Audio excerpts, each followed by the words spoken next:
क्या आपने कभी सोचा है कि सच्चा ज्ञान कहाँ मिलता है?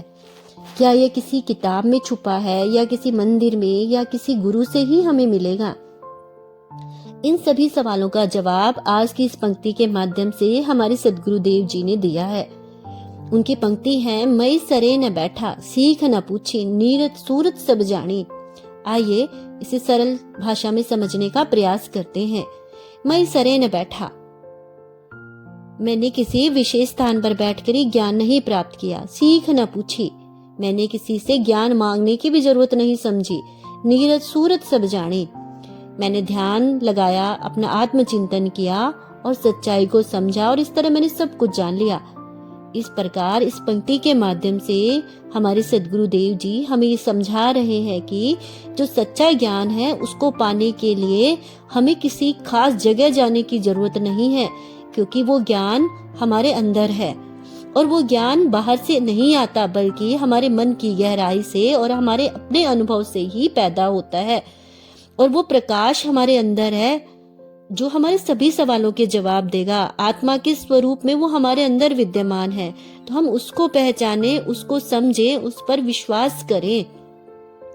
या हमारे गुरु महाराज ने जिस ज्ञान की बात की है वो है आत्मज्ञान, और जिसका मतलब होता है खुद को समझना, अपनी अच्छाइयों को, कमजोरियों को और अपने जीवन के सही मकसद को समझना कि हम जीवन में इस सृष्टि में क्यों आए हैं, हमें ये जीवन क्यों मिला है, उसको पहचानना। बिल्कुल उसी तरह जैसे एक किसान अपनी फसल को बोने से पहले अपने खेत की मिट्टी को साफ करता है, वैसे ही हमें क्या है, निरंतर अपने जीवन में अपने मन की सफाई करनी है।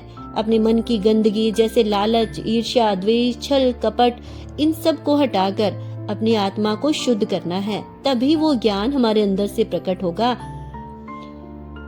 क्या इसके लिए कोई और उपाय है? बिल्कुल है। गुरु महाराज जी की वाणी, हमारे 29 नियम, हमारे संध्या, ये सभी ऐसे ऐसे उपाय हैं जो गुरु महाराज ने हमें इस आत्म ज्ञान की प्राप्ति के लिए ही बताए हैं। अगर हम 29 नियमों का पालन करते हैं, निरंतर संध्या करते हैं, अपने ऊपर चिंतन करते हैं, अपने जीवन को, अपने कर्मों को ईमानदारी और सच्चाई के साथ जीते हैं, तो हमें कहीं झूठ, दिखावे, पाखंड में जाने की जरूरत ही नहीं है। हमारा जीवन ही हमारे लिए क्या है, मार्गदर्शन की राह है। जब हम जीवों के कल्याण के लिए अगर हम काम कर रहे हैं तो ये हमारे आत्म ज्ञान तक की यात्रा की ही एक सीढ़ी है। एक प्रश्न ये उठता है कि क्या इसके लिए गुरु की जरूरत होती है?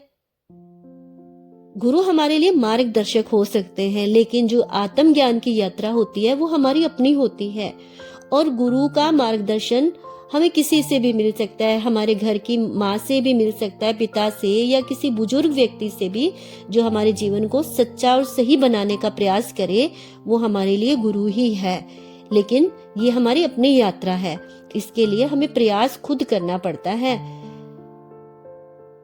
जैसे किसान होता है, उसे खेती सीखने के लिए किसी की जरूरत नहीं होती। वो जैसे जैसे खेती में उतरता है, उसके खुद के अनुभव और तरीके ही उसे एक फसल पैदा करने में सहायक बन जाते हैं। ये उसका आत्म ज्ञान ही है। एक महिला जो जिंदगी भर दूसरों की सेवा में अपना जीवन लगाती है, तो उसे जो शांति मिलती है, जो संतोष मिलता है, यही आत्म ज्ञान की निशानी है। तो इस प्रकार हमारे सद्गुरुदेव जी की वाणी हमें सिखाती है कि जो सच्चा ज्ञान है वो बाहर नहीं है, उसके लिए हमें किसी भी भटकाव की जरूरत नहीं है, वो हमारे अंदर है। इसके लिए हमें ना तो बड़े बड़े तीर्थों की, महंगे चढ़ावों की और दिखावे की जरूरत है। हमारे अच्छे कर्म, हमारा अपने ऊपर दिया गया ध्यान, सादगी, हमारी सरलता हमें ईश्वर तक पहुंचाने के ही रास्ते हैं। इसीलिए गुरु महाराज ने कहा है कि मैं सरे न बैठा, सीख न पूछी, नीरत सूरत सब जानी। इसे हम अपने जीवन में अपनाएं और दूसरों को भी इस राह पर चलने की अगर हम प्रेरणा देते हैं तो हमारे गुरु महाराज जी का ये दर्शन हमारे जीवन को बदल सकता है। धन्यवाद। इसी तरह के स्पिरिचुअल कंटेंट के लिए वीडियो को लाइक करें और चैनल को सब्सक्राइब करें।